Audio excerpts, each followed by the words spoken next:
ഞാനിപ്പോൾ ഉണ്ടാക്കാൻ പോണത് അവരയ്ക്ക തോരനാണ്. അവരയ്ക്ക അറിയാമോ എല്ലാവർക്കും? ഞാൻ അവരയ്ക്കയുടെ വീഡിയോ എടുക്കാൻ മറന്നുപോയി. വീഡിയോ എടുക്കണമെന്ന് വിചാരിച്ചിരുന്നതല്ല.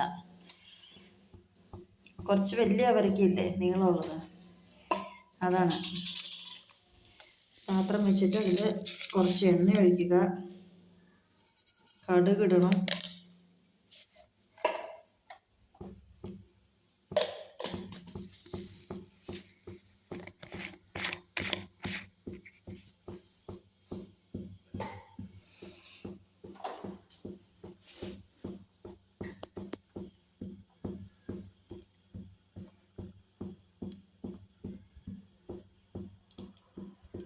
ഇത് കടുക് പൊട്ടത്ര താമസം.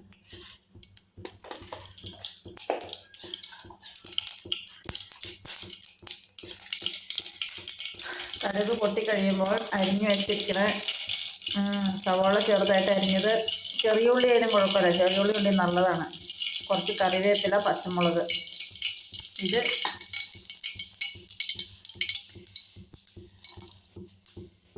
കടുക് പൊട്ടിട്ട് നിന്ന് കഴിയുമ്പോൾ അരിഞ്ഞ് വെച്ചിരിക്കുന്ന ഇതെല്ലാം കൂടി ഇടണം.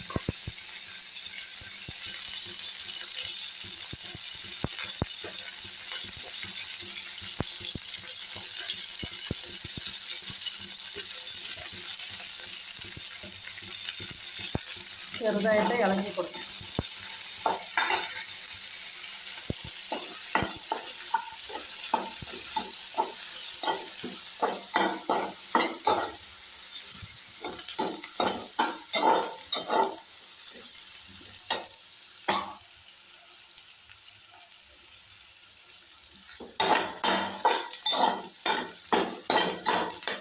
പയ്യെ അത് ഉണങ്ങി കഴിയുമ്പോൾ അരിഞ്ഞു വെച്ചിരിക്കുന്ന അവരയ്ക്ക, ഇതാണ് അവരയ്ക്ക.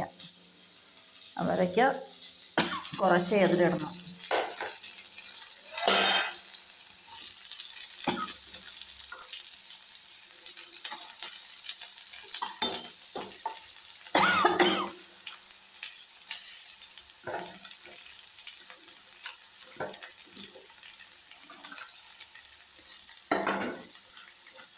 ഇവിടെ വീഡിയോ എടുത്തു തരാൻ ആരുമില്ല, അതുകൊണ്ട് ഒരു കൈ കൊണ്ട് മൊബൈൽ പിടിച്ചിട്ട് ഒരു കൈ കൊണ്ടാണ് എല്ലാം ചെയ്യുന്നത്.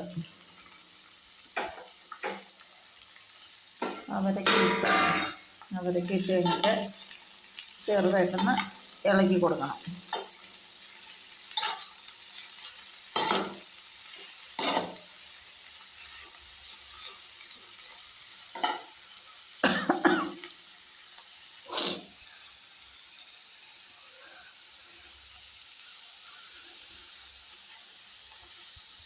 ഇത് കഴിഞ്ഞിട്ട് കുറച്ച് മഞ്ഞൾപ്പൊടി,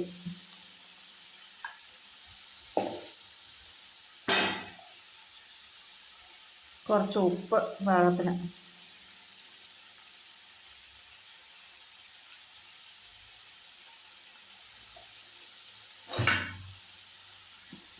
ഇട്ടിട്ട് നന്നായിട്ട് ഇളക്കി കൊടുക്കണം.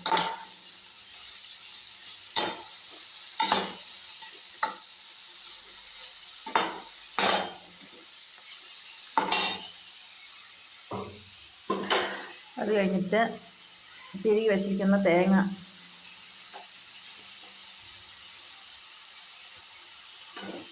അതിലേക്ക് ഇട്ട് കൊടുക്കണം.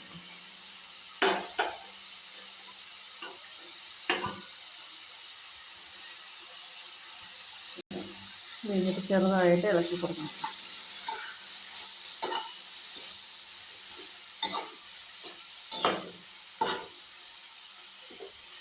വീഡിയോ എടുക്കണമെന്ന് വിചാരിച്ചിരുന്നതല്ല, അല്ലെങ്കിൽ ഞാൻ അവരയ്ക്ക കാണിച്ചേനെ. എല്ലാവർക്കും അറിയാമോ എന്നറിയാൻ പറ്റുന്ന അവരയ്ക്ക.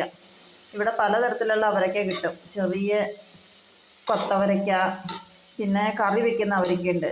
നമ്മൾ പയറുമാതിരി തൊലി പൊളിച്ചിട്ട് ഉള്ളിലുള്ള പയർ മാത്രം എടുത്ത് കറി വെക്കുന്ന, സാമ്പാർ വെക്കുന്നത്. ഇത് കുറച്ച് വലിയതാണ്, നീളമുള്ള ഒരു തരം അവരയ്ക്കയാണ്. ഇത് തോരനുണ്ടാക്കാനും സാമ്പാറിനൊക്കെ നല്ലതാണ്.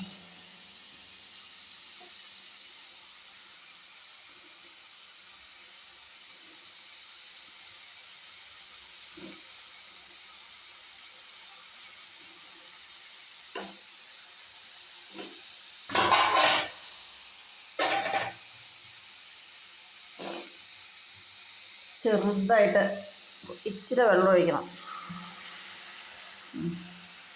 ഒരു 1/4 ഗ്ലാസ്, ഒരുപാടൊന്നും വേണ്ട. അവരയ്ക്ക കുറച്ച് കട്ടാവാതെ കിടക്കുന്നുണ്ട്, കാണിച്ചത്. ഇതാണ് അവരയ്ക്ക. ഞാൻ കട്ട് ചെയ്യുന്നതിൻ്റെ കൂടെ 1-2 അവരയ്ക്ക കട്ടാകാതെ കിടക്കുന്നുണ്ട്. ഇതാണ് അവരയ്ക്ക. അത് ഞാൻ എടുത്തു മാറ്റി. കട്ട് ചെയ്യുന്നതിനിടയിൽ സംഭവിച്ചതാണത്. ചെറുതായിട്ട് വെള്ളം ഒഴിച്ചിട്ട് കുറച്ച് നേരം നമുക്കിത് മൂടി വയ്ക്കാം. സിമ്മിൽ വെച്ചിട്ട് കുറച്ച് നേരം മൂടി വയ്ക്കാം.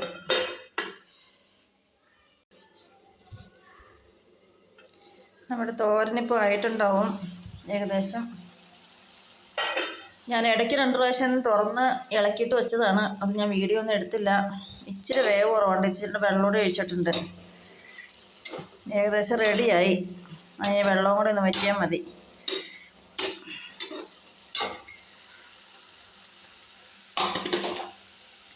പാചകമൊക്കെ കഴിഞ്ഞു. ചോറ് റെഡിയാണ്. ഇവിടെ കുക്കറിലാണ് ചോറുണ്ടാക്കുന്നത്. നമ്മുടെ നാട്ടിലെ റൈസല്ല ഉണ്ടാക്കുന്നത്. ഈ ബുള്ളറ്റ് റൈസ് ആയതുകൊണ്ടേ വെള്ളം ഒഴിച്ച് 2 ഗ്ലാസ് അരിയാണെങ്കിൽ 4 ഗ്ലാസ് വെള്ളം ഒഴിച്ച് വെച്ചാൽ ചോറായിട്ട് വരും. പിന്നെ അത് തിളപ്പിച്ച് വിട്ടിട്ട് ആവശ്യമൊന്നുമില്ല. സാമ്പാർ ഉണ്ടാക്കി വെച്ചിട്ടുണ്ട്. സാമ്പാർ റെഡിയാണ്. സാമ്പാർ റെഡി. പപ്പടം ഉണ്ട്. നമ്മുടെ നാട്ടിലെ പപ്പടം അല്ല കേട്ടോ. ഇവിടുത്തെ പപ്പടം ഇച്ചിരി കട്ടിയുള്ളത് തരാം. അത് എണ്ണയിലിടുമ്പോഴത്തേനും ഒരു തരം ചുരുണ്ട് വരും. ഞാൻ ഇറച്ചിയും മീനൊന്നും ഉണ്ടാക്കിയില്ല. തൽക്കാലം ഇത് മതി. സാമ്പാർ, പച്ചക്കറി സദ്യ, പച്ചക്കറി മതി തൽക്കാലം.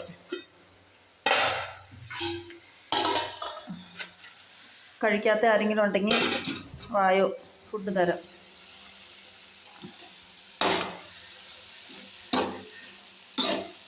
സമയം 2 മണിയാകുന്നു. ഇതുവരെ ഫുഡ് കഴിച്ചിട്ടില്ല. ലൈവ് വരെയുടെ സമയമായി. എല്ലാവരും ഫുഡ് കഴിച്ചോ? തോരൻ റെഡിയായി. ഇനി വെള്ളം ഒന്ന് വറ്റിയാൽ മതി.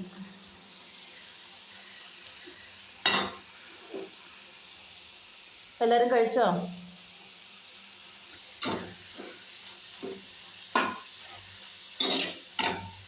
അങ്ങനെ നമ്മുടെ തോരനും റെഡി. ഇനി ചോറുണ്ടോണ്ട് ലൈവ്. ശരി, എന്നാൽ അടുത്ത വീഡിയോ കാണാം. ബൈ.